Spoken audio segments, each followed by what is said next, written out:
冷氣機槽專人深層清洗，有效降低噪音，回復寧靜環境。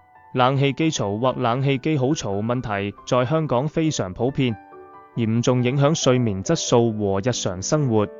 冼冷氣通提供專人深層清洗服務。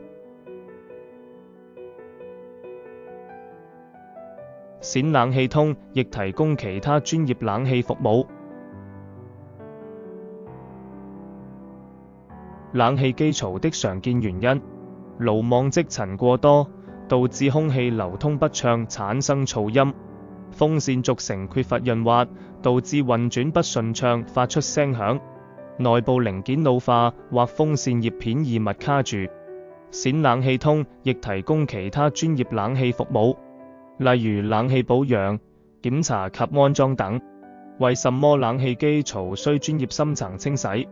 一般清潔無法深入清理冷氣內部污垢及細菌，專業深層清洗配合高壓除菌技術，能徹底解決冷氣噪音問題，恢復冷氣高效及安靜運作。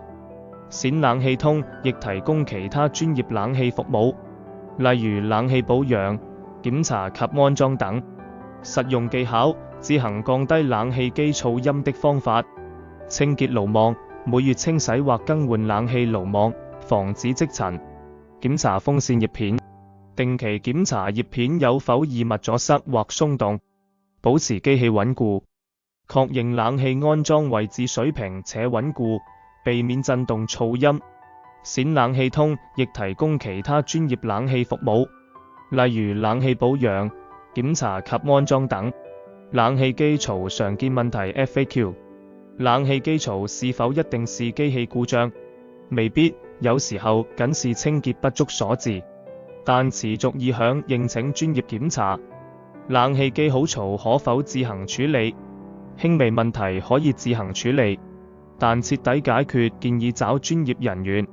冷氣多久需要深層清洗一次？建議每6至12個月進行一次深層清洗，防止噪音問題發生。